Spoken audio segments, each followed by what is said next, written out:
राज्य सरकार द्वारा जन औषधि केंद्रों को बंद करने के निर्णय का विरोध करते हुए बागलकोट के नवनगर स्थित जिला अस्पताल परिसर में शुक्रवार को भारतीय जनता पार्टी की ओर से मौन प्रदर्शन किया गया है और प्रदर्शन का नेतृत्व पूर्व विधायक वीरता चरंती मठ ने किया है। जैसे कि भाजपा के कई नेता कार्यकर्ता शामिल हुए हैं और काले कपड़े पहनकर शांतिपूर्ण ढंग से विरोध दर्ज कराया। मौन प्रतिभटने राज्यದ ಆದೇಶದಂತೆ 30ನೇ ತಾರೀಕು ಜನೌಷಧಿ ಕೇಂದ್ರಗಳನ್ನು ಬಂದ್ ಮಾಡ್ತಾ ಇದ್ದಾರೆ। ಕೇಂದ್ರ ಸರ್ಕಾರ ಬಡವರಿಗೆ ಅನುಕೂಲ ಆಗಲಿ ಅಂತ ಹೇಳಿ ಜನೌಷಧಿ ಕೇಂದ್ರಗಳನ್ನು ತೆರೆದ್ರೆ ಇವರು ಈ ಔಷಧ ಮಾಫಿಯಾಗಳಿಗೆ ಒಳಗಾಗಿ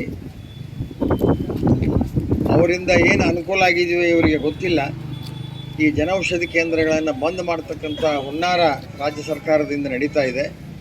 ಅದಕ್ಕಾಗಿ ಈ ಜನೌಷಧಿ ಕೇಂದ್ರ ಸರ್ಕಾರದ ಒಂದು ಯೋಜನೆ ಪ್ರಧಾನಮಂತ್ರಿ ನರೇಂದ್ರ ಮೋದಿ ಅವರು ಇವತ್ತು ಬಡವರಿಗೆ ಏನು ತುಟ್ಟಿಯ ಬೆಲೆಯ ಔಷಧಿಗಳನ್ನು ತೆಗೆದುಕೊಳ್ಳೋದಕ್ಕಾಗೋದಿಲ್ಲ ಅಂಥೇಳಿ ಜನೌಷಧಿ ಕೇಂದ್ರಗಳ ಮುಖಾಂತರ ಕಂಪನಿಯಿಂದ ಅವುಗಳನ್ನು ಪ್ರೊಡಕ್ಷನ್ ಮಾಡಿ ಜನೌಷಧಿ ಕೇಂದ್ರಗಳಿಗೆ ಸಪ್ಲೈ ಮಾಡ್ತಕ್ಕಂಥ ವ್ಯವಸ್ಥೆ ಬಹಳ ವರ್ಷಗಳಿಂದ ನಡೆದಿತ್ತು ಮತ್ತು ಬಹಳ ಜನ ಬಡವರಿಗೆ ಇದರಿಂದ ಅನುಕೂಲ ಆಗಿತ್ತು।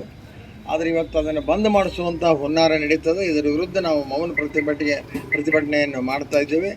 ಅದರ ಜೊತೆಗೆ ಈ ಜನೌಷಧಿ ಕೇಂದ್ರಗಳನ್ನು ಬಂದ್ ಮಾಡಿದ್ದೇ ಆದರೆ ಇನ್ನು ಮುಂದೆ ಉಗ್ರ ಹೋರಾಟವನ್ನು ಮಾಡ್ತೇವೆ ಅನ್ನುವಂಥ ಈ ವಿಷಯವನ್ನು ನಿಮ್ಮ ಮುಖಾಂತರ ಹೇಳಿ ಈ ಕಾರ್ಯಕ್ರಮವನ್ನು ಉದ್ದೇಶಿಸಿ ಬಾಂಡಿಗೆಯವರು ಕೂಡ ಒಂದೆರಡು ಮಾತುಗಳನ್ನು ಹೇಳಬೇಕು ಅಂತೇಳಿ ವಿನಂತಿ ಮಾಡ್ತಾರೆ।